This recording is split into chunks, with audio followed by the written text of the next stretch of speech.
상속 이야기 좀 하는데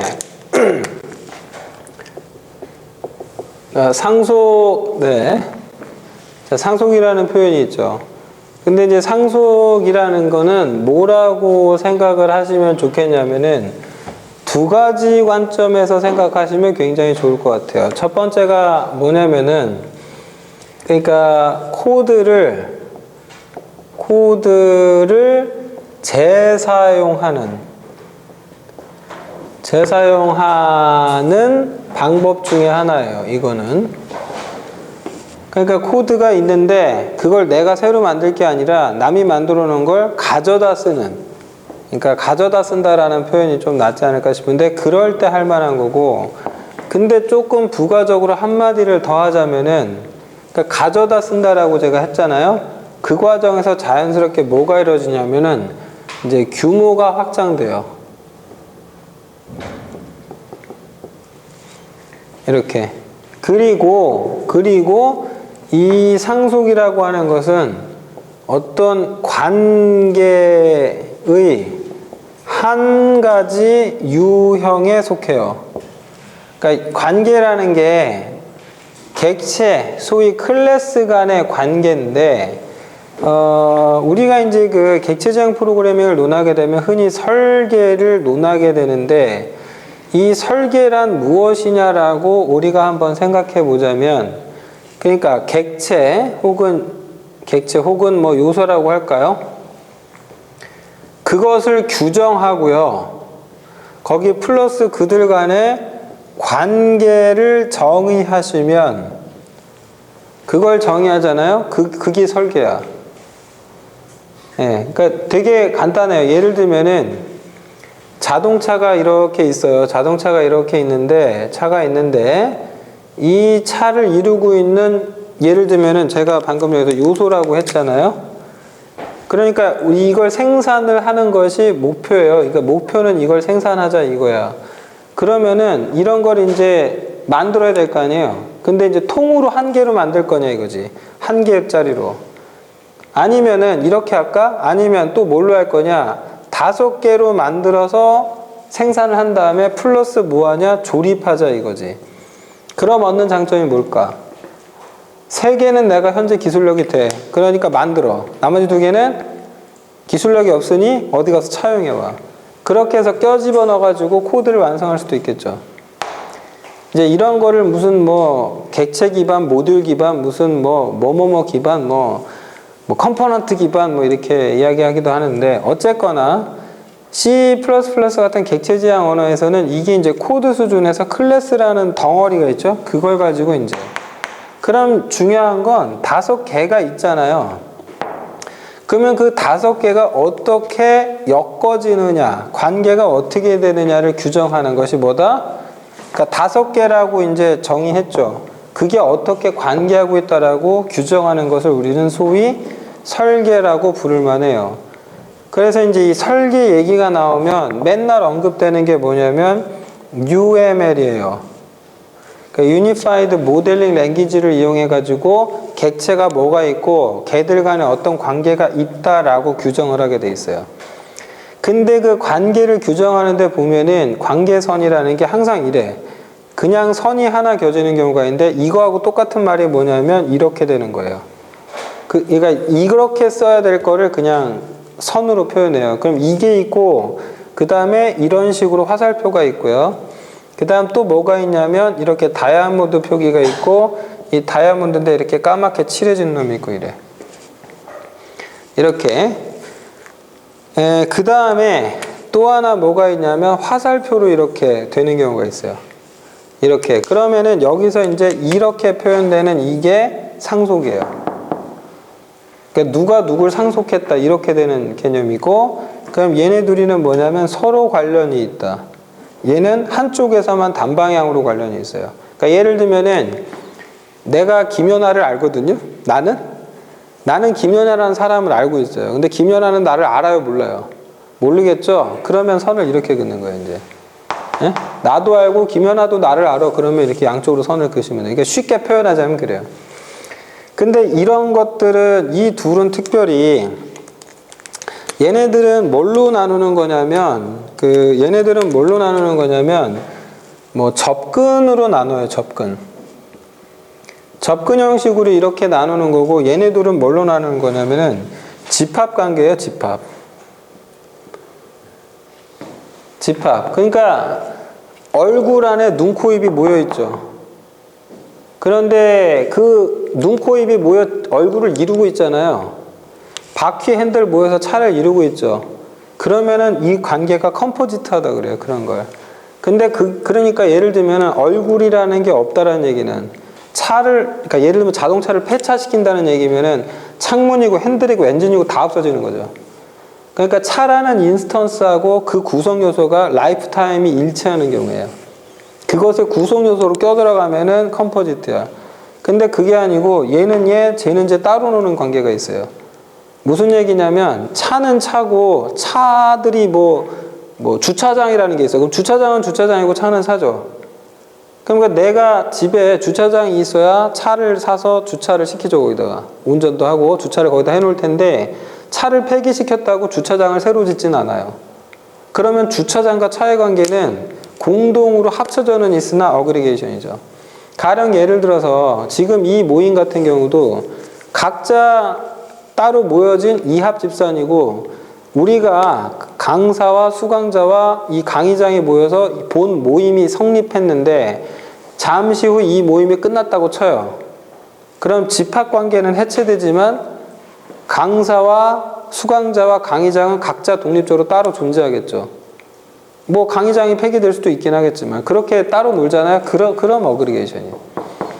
그러니까 이제 결합의 정도를 얘기하자면 이게 좀 더 세죠. 이렇게. 그래서 이런 접근이든 뭐든 이런 관계를 정의하는 게 이걸 규정하는 행위가 그게 설계예요, 설계. 뭐가 있다. 그걸 어떻게 모아서 만든다라는 거죠. 그 중에 하나가 바로 뭐다? 그 중에 하나가 바로 여기 정의한 이제 상속이 되는 거죠. 이 상속이. 얘가 이제 상속이 되는 겁니다, 이거. 이렇게. 그래서 그 상속이라는 얘기를 조금만 더 하자면은 상속에 대해서 이야기를 좀 더 하자면, 상속에 대해서 이야기를 좀 더 하자면, 이렇게 돼요. 이제 그림으로 표현하자면 이렇게 되거든요. 예를 들면은, 그러니까 보통 이제 클래스를 네모로 그리고 이 상단에다 이름 쓰고 여기다 선 나눠갖고 프로퍼티 쓰고 뭐 쓰고 이렇게 문법이 있어요. 그건 UML 문법인데 편의상 그 UML 문법은 생략하고요. 그냥 요거 네모만 그려볼까요? 잠깐. 그러면은 이렇게 된다 이거지. 예를 들면은 여기에서 그 뭐라 그럴까? CMY 데이터라고 하는 클래스가 있어요. 근데 이것의 파생 형식이다라고 해가지고 이렇게 기술에서 이럴 수도 있는 거거든요. 이런 식으로 CMY 데이터인데 이름이 비슷한데 거기에 EX 붙였고 extended 이럴 수도 있거든요. 그러면은 이거를 이때 이 클래스를 얘를 이제 뭐라고 그러냐면 이거를 부모 클래스다. 페어런트, 얘는 뭐냐? 자식 클래스다 그래요. 차일드 클래스요. 다른 말로 하면은 뭐냐면은 기본 클래스, 베이스 클래스라고도 하고 드라이브드 클래스, 파생 클래스라고도 얘기해요. 기본이냐 혹은 파생이냐 이렇게도 얘기하고. 그러니까 뭐라고 용어를 쓰든 같은 말이에요. 부모 자식 관계이냐 기본 파생 관계냐 똑같은 말이죠. 이렇게. 근데 여기에다가 이제 또 다른 의미를 더 주자면 추상이냐, 뭐 구현이냐, 뭐 애스트랙션이냐, 임플레멘테이션이냐 영어로 이렇게 하든지 아니면 컨셉, 리얼리즘 뭐 이러든지. 하여튼 뭐 갖다 붙이기 나름인데 이 하여튼 뭐 이런 형태로 이제 구현이 돼 있죠. 근데 이제 크기를 가지고 얘기를 하자면은 쉽게 말을 하면 예를 들면 이 CMY 데이터 클래스가 이만하잖아요. 덩치가. 인스턴스 선언하면 메모리 이만큼 쓴다 이거예요. 그럼 CMY 데이터 EX가 여기서 또 메모리를 쓰겠죠. 그러니까 예를 들면 여러분이 CMY 데이터 클래스 EX 클래스인 A를 선언을 하시잖아요. 그럼 이 A는 얼마나냐면 이만하게 만들어져요. 그러니까 여기 요소는 C my 데이터에 해당되는 거고, 여기는 이제 C my 데이터에 여기에 이제 EX 형태가 되겠죠. 그럼 중요한 건 여기에서 이제 말이 재밌어지는 게 이 덩어리를 C my 데이터라고 부르면 틀린 말일까요? 맞는 말일까요? 얘를 C my 데이터라고 말하면, 예? 자, 이렇게 보면 말이 쉬워. 여기를 들면은 여기가 사람이야. 근데 사람의 파생 형식 중에 의사가 있어. 의사한테 너 사람이야 라고 말하면 맞는 말이에요? 틀린 말이에요? 맞는 말이죠. 그러니까 조금 더 정확히 풀자면은 의사는 사람의 일종이죠. 군인은 사람의 일종이죠. 어떤 한 형태란 말이에요. 그러니까 본질은 다 사람이라는 것에 공통점이 있는 거죠.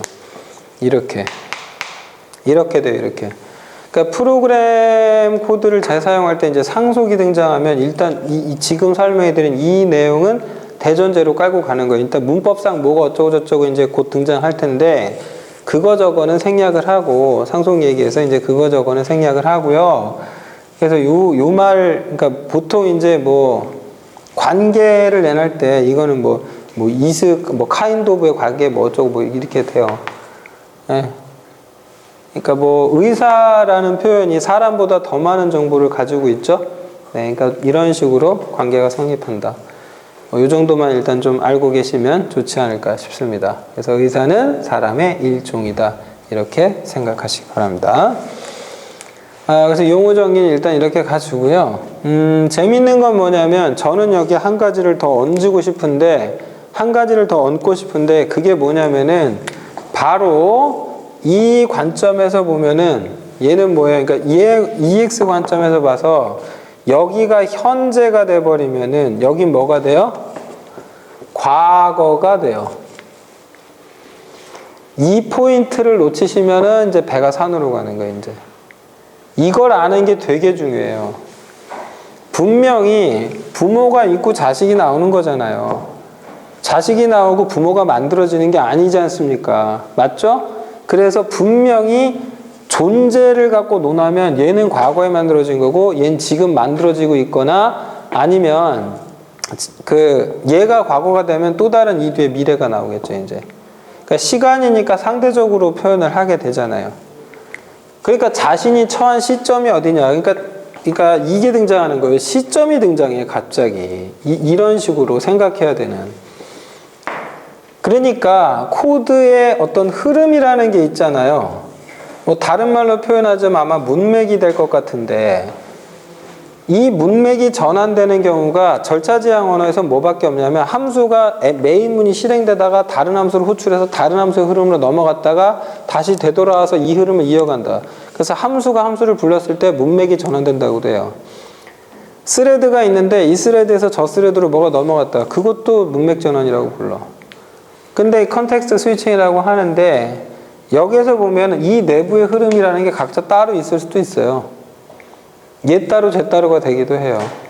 이제 큰 틀에서 보면은 그렇다라는 얘기인데, 어쨌거나 이거만 생각을 하던 사람이 여기에 이제 뭐까지 플러스 시켜라? 시점까지. 그런데 한 가지 재밌는 거는 여러분이 C++을 배울 때는 2개 다 배우는데 실제로 프로그래밍을 해보면 거의 항상 이 시점에서 시작해요. 여기서. 그러니까 여기가 뭐냐면은, 지금 이 덩어리가 뭐냐면은 쉽게 말하면은 이미 되어 있는 것. 쉽게 말해서 이걸 깔고 여기다 대고 구현한단 말이야. 그러니까 이걸 기반으로 깔고 이거. 그럼 여기서 중요한 사실은 뭐냐면 여러분의 입장이 여기가 될 가능성이 대단히 높은데, 그러면 이제 뭐부터 해야 되겠냐는 거예요. 응? 이것에 대해서, 즉 과거에 대해서 알아야 되지 않을까요? 그럼 또 문제가 생겨요. 도대체 그 어디까지 알아야 되냐 이거지. 예를 들면 얘가 아이폰이고, 아이폰 5야. 얘가 아이폰 6라 칩시다. 아니면 아이폰 6, 아이폰 7 뭐 이렇게 되겠죠. 그러면 7이 나오면은 6를 기반으로 나오겠죠. 그렇지 않아요? 이걸 중심 기반으로 나올 텐데 문제는 기존에 있던 게 사라지거나 아니면 기존에 있던 게 사라지거나 그걸 기반으로 다 포함시켜서 기능이 확장되거나 뭐 이런 식으로 변경되겠죠. 네. 근데 하여튼 일단 상속이라는 문법은 있는 걸 없애지는 못해요. 접근을 차단할 수는 있는데 상속이라는 문법을 쓰게 되면은 기본적으로 덩치가 계속해서 커져요. 이렇게. 이게 줄어들 수는 없어요. 계속 덩치가 커지는 구조로 되어 있고, 그래서 어느 시점에 이 현재 단계를 경험하는 누군가가 과거가 이렇게 뎁스가 높잖아요.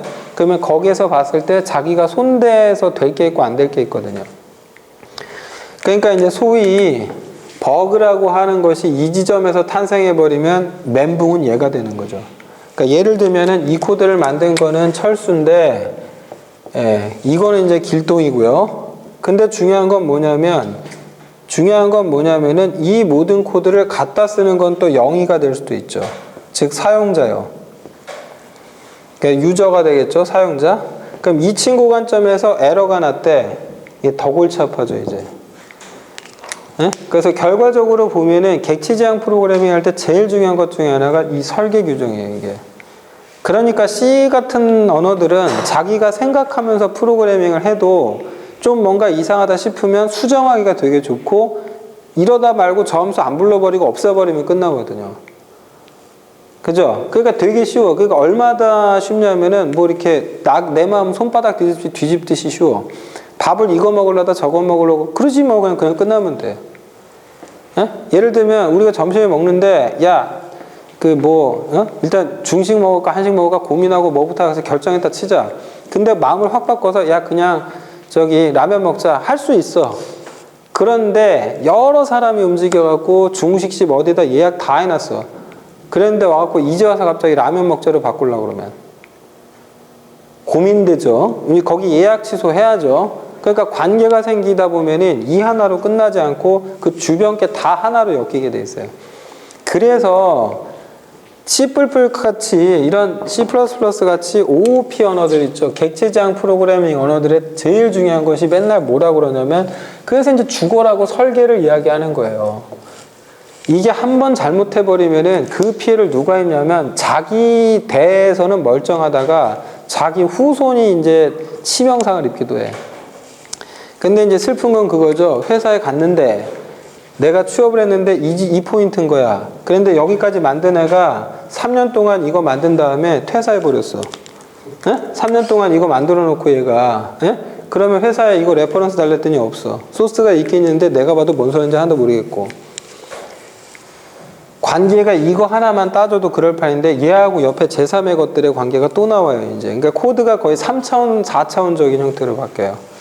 그러니까 보통은 날고 긴다는 전문가도 어느 날 딱 가서 봤더니 이게 구조적으로 이상하다는 얘기는 설계 관계가 이상하다는 거예요.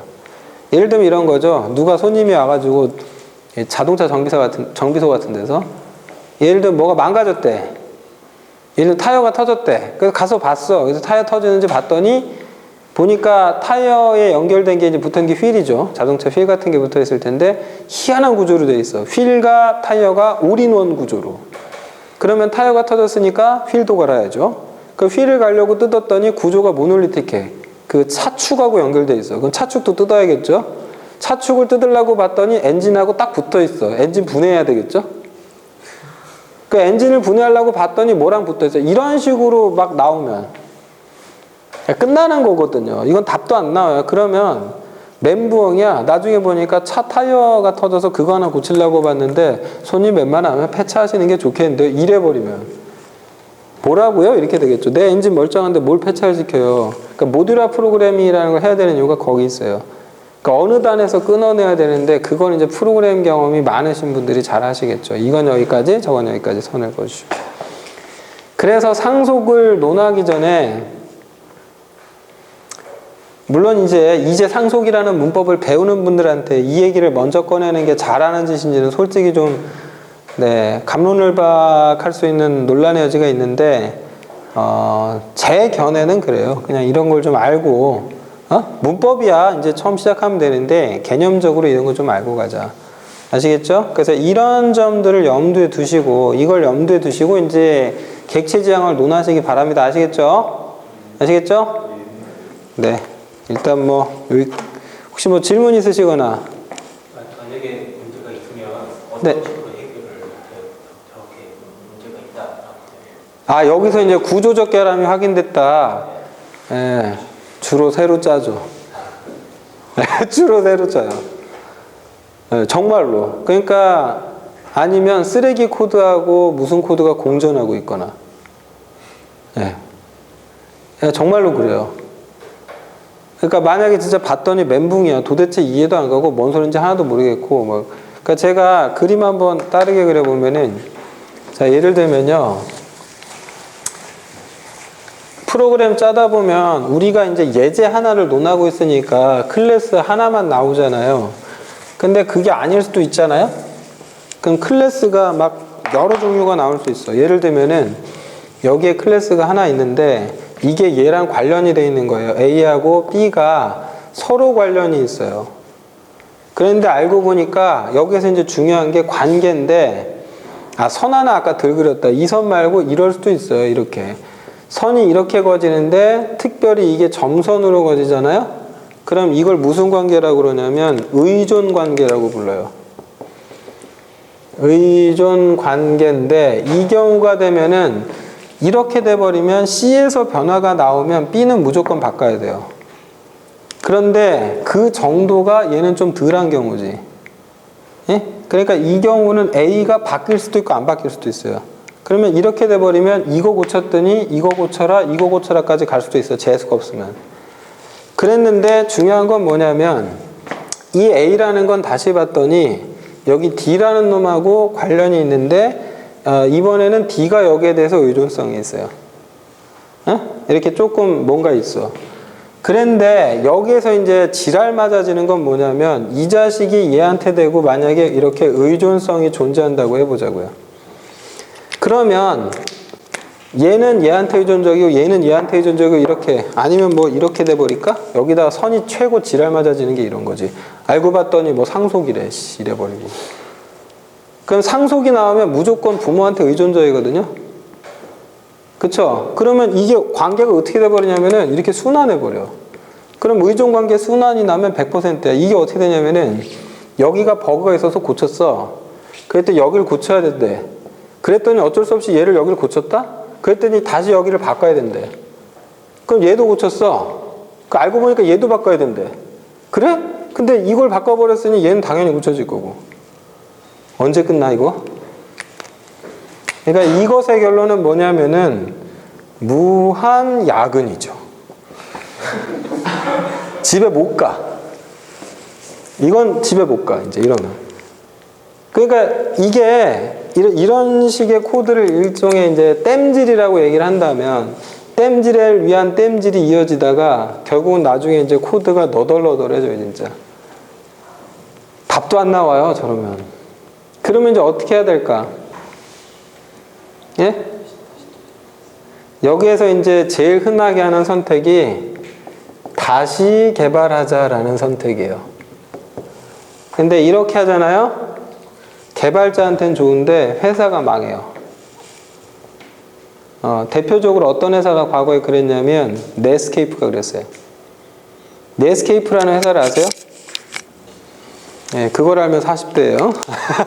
나이가 좀 있다는 소린데 그 넷스케이프가 안 망했다면 구글 같은 회사가 되지 않았을까 싶은데 그 회사가 왜 망했냐면은 자기네 개발자들이 내부적으로 우리 브라우저가 코드가 후졌다며 새로 짰어요. 2년인가에 걸쳐서.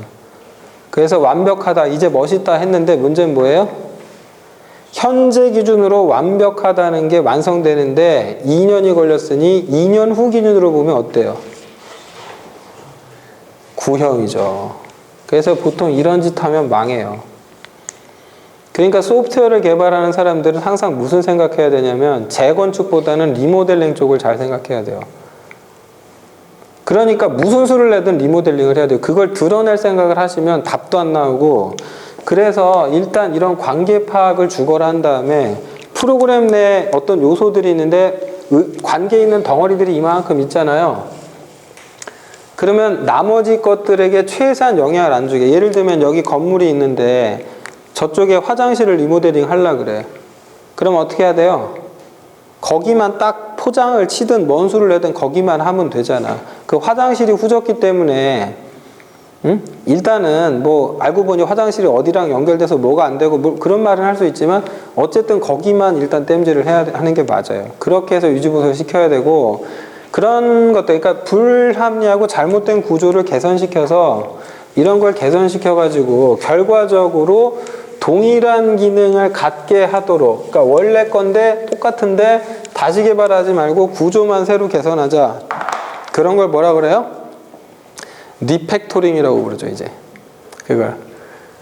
그걸 리팩토링이라고 불러요.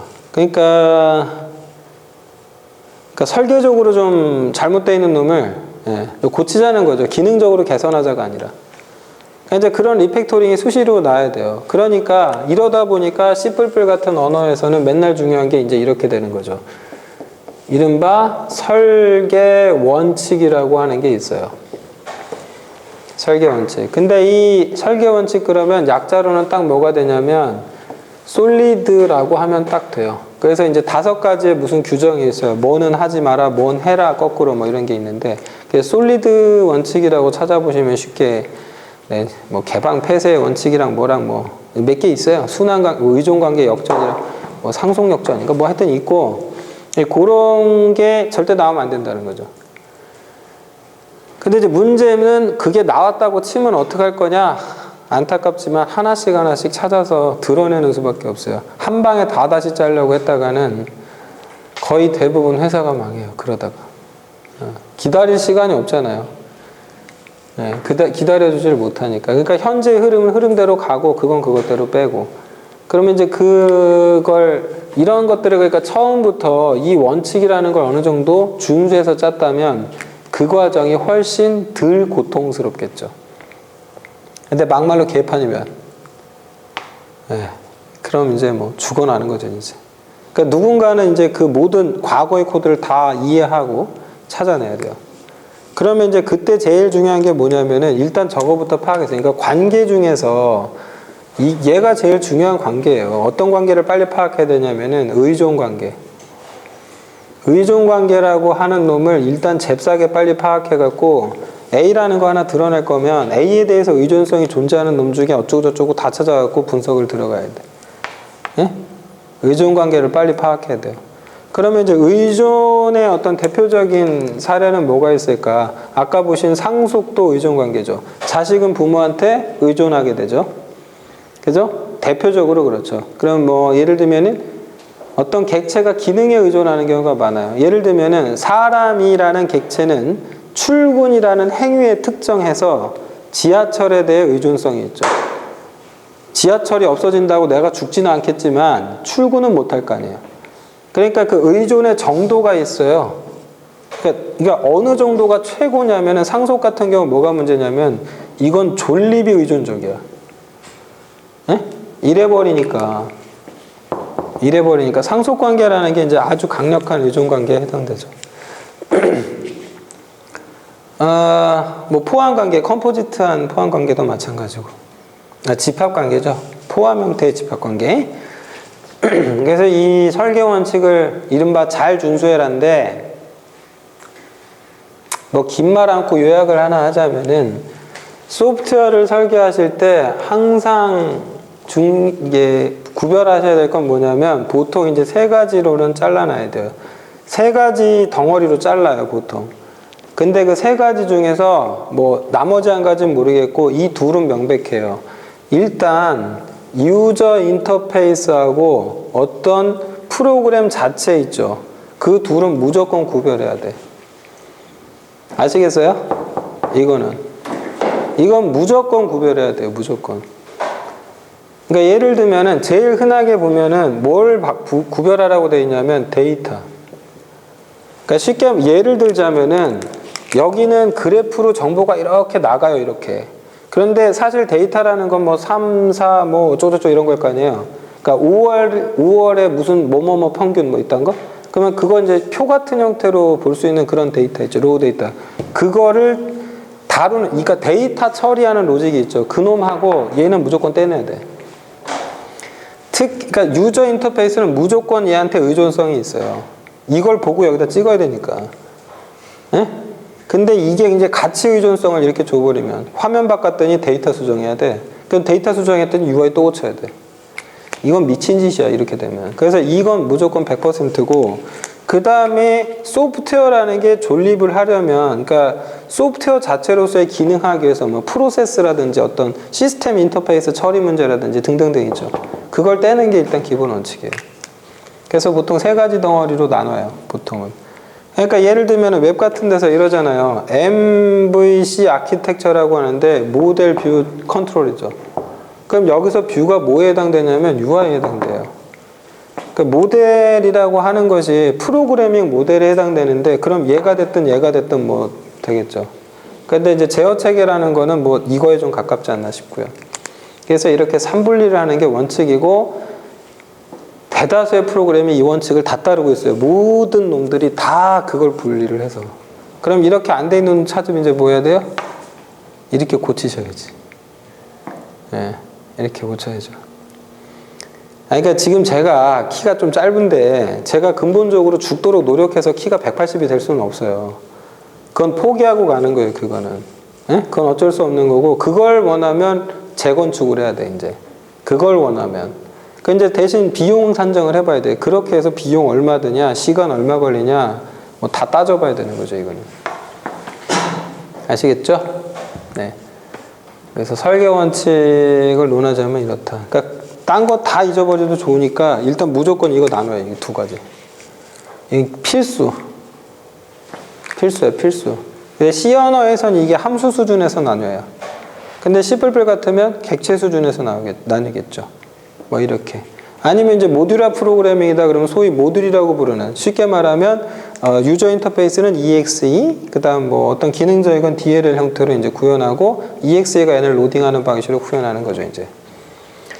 그리고 프로그램을 개발하는 순서, 뭐 말 나온 김에 언급하자면, 제 개인적으로는 일단 이거부터 짜요, 저는. 응? 일단. 그러니까 알메이를 구현을 하지 말고, 잘 생각해보면 자동차도 그런다. 컨셉카가 먼저 나오고, 그렇지 않아요? 그리고 이제 기술적으로 되네 안 되네 검토해서 하나씩 붙여갖고 최종적으로 완성하잖아요. 예. 뭐 비유가 적절한지는 모르겠, 조금 뭐 왜곡이 있을 수 있겠습니다만은, 어쨌든 무조건 GUI를 먼저 하시는 쪽으로 다 방향을 잡으시면은 굉장히 좋아요. 그쪽을 먼저 해서 보고 시뮬레이션도 해보고 돌려보는 거죠. 그러니까 UI가 후졌네 저졌네 그냥 확인 다 해놓고 거기에 이제 기능을 하나씩 껴넣으면서 눈에 보이는 것과 그렇지 않은 것, 그러니까 눈에 보이는 것과 연계되는 놈이 있고 그것과 상관없는 놈도 있을 거고 따로 떼야죠 이제. 네, 안 돼 있으면 네, 참 마음이 아픕니다. 저도 할 말이 없네요. 그럼 뭐 예, 무한야근 또 들어가 주시는 걸로. 네. 다른 질문 있으실까요? 없으십니까? 네, 그러면은 일단은 오늘 교육은 여기서 마무리하는 걸로 할게요. 네, 일단은.